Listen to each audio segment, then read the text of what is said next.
Hello दोस्तों, आज मैं एक न्यू सीरीज को एक्सप्लेन करने जा रहा हूँ। सीरीज में हमें action, fantasy, spirit power, martial art और बहुत सारे अमेजिंग फाइटिंग सीन्स देखने को मिलेंगे, वो भी बहुत इंटरेस्टिंग स्टोरी लाइन के साथ। तो अब चलो स्टार्ट करते हैं इस अमेजिंग सीरीज की एक्सप्लेनेशन। ये कहानी शुरू होती है एक नरेटेड वॉइस से, जो कि हमें पास्ट में गुजरे एक बेहतरीन वॉरियर की स्टोरी बताती है। वो वॉरियर अपनी यूनिक मार्शल आर्ट स्किल्स में इतना ज्यादा माहिर हो चुका था कि उसको ग्रेट 4 फैमिलीज भी हरा नहीं पा रही थी। तभी कहानी प्रेजेंट में शिफ्ट हो जाती है, जहां हमारा हीरो लू फिकवाई उस बूढ़े नरेटर से कहता है कि तुम पिछले 2 घंटों से पोएट्री करे जा रहे हो, बजाय इसके कि तुम मुझे हिस्ट्री के बारे में बताते। तो इसीलिए लू फिकवाई वहां से जाते हुए उसे सिर्फ एक सिक्का देता है। वो ओल्ड मैन ये देखकर फौरन लू फिकवाई का रास्ता रोक कर कहता है, क्यों ना मैं तुम्हें एक और नई स्टोरी सुनाऊं, एक ऐसे लड़के की स्टोरी जो कि कुछ अमेजिंग पावर्स हासिल करने के लिए कुछ टेक्निक्स परफॉर्म कर रहा था, पर उन्हीं टेक्निक्स की वजह से बेहद बीमार हो गया, जिसके बाद वांग फैमिली ने उसे अपना बंदी बना लिया। ये सब सुनने के बाद लू फिकवाई कहता है, रहने दो, मैं इस बारे में पहले से ही जानता हूँ। और ये कहते हुए वो अपना छाता उठाकर वहाँ से चला जाता है। नेक्स्ट सीन में हम देखते हैं एक ओल्ड मैन जो कि सबसे कह रहा था, ध्यान से चलो वरना आप लोग फिसल जाओगे, पर अगले ही लम्हे हम देखते हैं कि वो जनाब खुद ही फिसल कर गिर जाता है, जिसकी वजह से उसका छाता भी टूट गया था।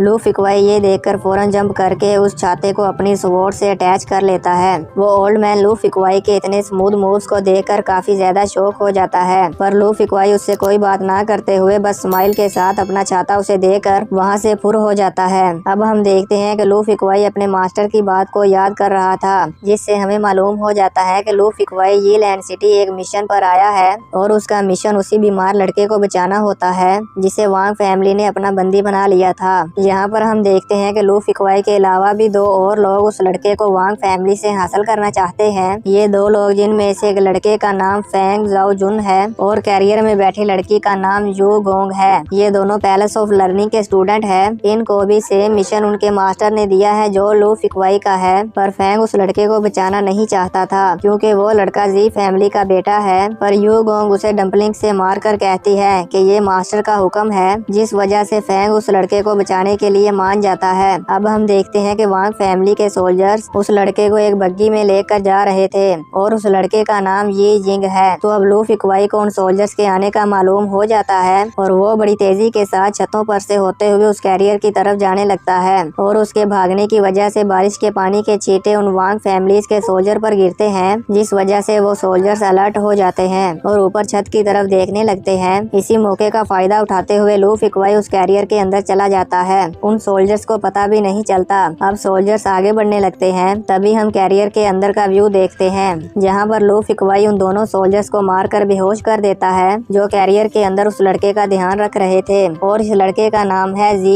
यिंग। और अब जी यिंग को भी होश आ जाता है, तो लू फिकवाई उसके मुंह पर हाथ रखकर उसे चुप करवाता है और कहता है, शोर मत करना, मैं यहाँ तुमको बचाने के लिए आया हूँ। फिर हम नेक्स्ट सीन में देखते हैं कि फेंग अपनी कैरियर को वांग फैमिली के सामने लाकर खड़ा कर देता है और उनका रास्ता रोकता है। उसे देखकर वो सोल्जर्स भी अलर्ट हो जाते हैं और अपनी अपनी स्वॉर्ड्स बाहर निकाल लेते हैं। ये देखकर आसपास के लोग छुप जाते हैं। तो वांग बड़े स्टाइल के साथ कैरियर से नीचे उतरता है। तो वांग फैमिली के सोल्जर्स का लीडर उसे कहता है, तुम कौन हो और तुम्हारी हिम्मत कैसे हुई वांग फैमिली के कैरेज का रास्ता रोकने की, अपना नाम बताओ। तो फैंग कुछ कहने ही वाला होता है कि तभी यू गोंग उसे डम्पलिंग मारती है और कहती है, तुम जो भी बोलने वाले हो सोच समझ कर बोलना। तो फैंग कहता है, ठीक है, और इसी के साथ वो उन सोल्जर्स पर हमला कर देता है। तो उन सोल्जर्स का लीडर उसका सामना करने लगता है, पर फैंग बहुत ज्यादा पावरफुल है और वो लीडर उसके 2 वारों को भी रोक नहीं पाता और पीछे आकर गिरता है। तो फैंग उसे बताता है कि मैं पैलेस ऑफ लर्निंग से हूँ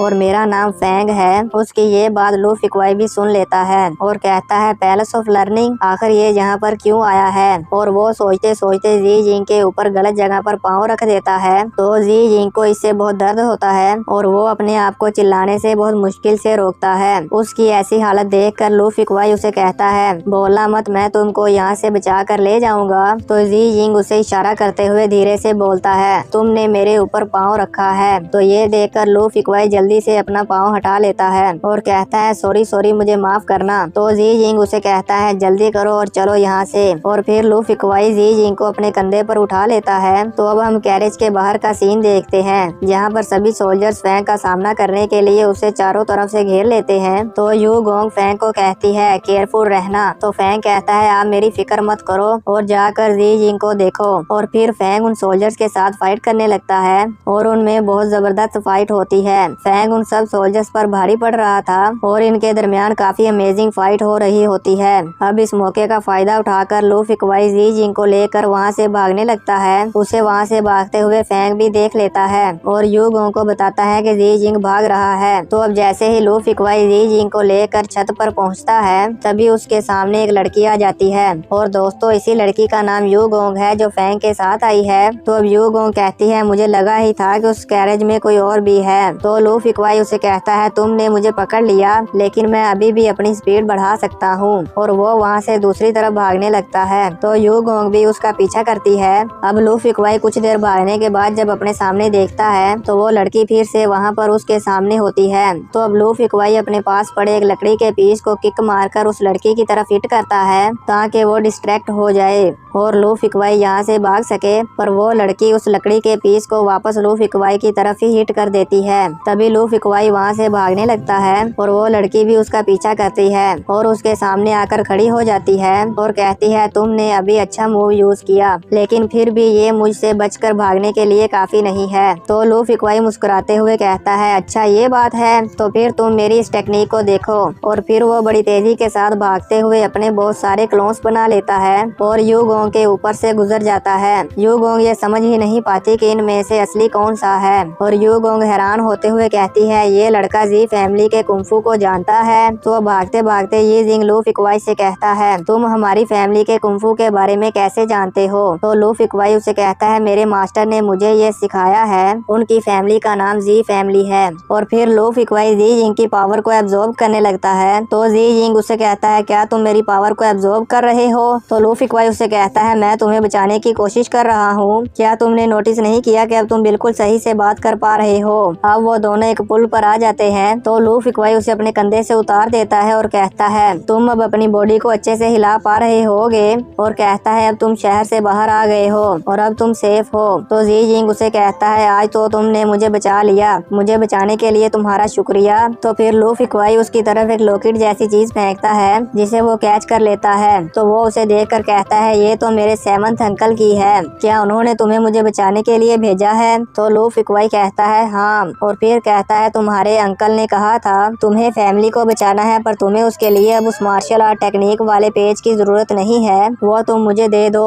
तो फिर जी जिंग अपने पाँव के पास से एक पेपर को निकालता है और उसे लूफी क्वाई को दे देता है और कहता है मेरे सेवंथ अंकल को बताना कि मैं उनसे बहुत निराश हूँ। और वहाँ से जाने लगता है। तभी वो पीछे मुड़ता है और लूफी क्वाई से कहता है तुम इस कुंफू को मत सीखना वरना तुम भी मेरे जैसे हो जाओगे। फिर वहाँ से चला जाता है। लूफी क्वाई उसकी ये बात सुनकर कुछ सोच ही रहा होता है कि तभी वहाँ पर फिर से वही लड़की आ जाती है और उसे कहती है तुम्हारा वो क्लोन बनाने वाला मूव काफी अच्छा था। तो लूफी क्वाई उसे कहता है कि आखिर इतनी ज्यादा बारिश वाली रात में तुम मेरा पीछा क्यों कर रही हो। तो वो लड़की उसकी तरफ आने लगती है। तो लूफी क्वाई उसे कहता है तुम जिस लड़के को ढूंढ रही हो वो यहाँ पर नहीं है। तो वो लड़की कहती है मैं उस लड़के को नहीं ढूंढ रही, मैं तो तुम्हें ढूंढ रही थी। तो लूफी क्वाई उसे कहता है क्या तुम मुझे पकड़ना चाहती हो। पर वो लड़की उसके पास आ रही थी। तो लूफी क्वाई उसे कहता है मुझे तुम्हें हट करने पर मजबूर मत करो। तभी वो लड़की बहुत स्पीड के साथ लूफी क्वाई के पीछे आ जाती है और उसकी तलवार लेकर वहाँ से दूर चली जाती है। अब जैसे ही लूफी क्वाई अपनी तलवार पकड़ने लगता है तो वो अपनी जगह पर नहीं होती।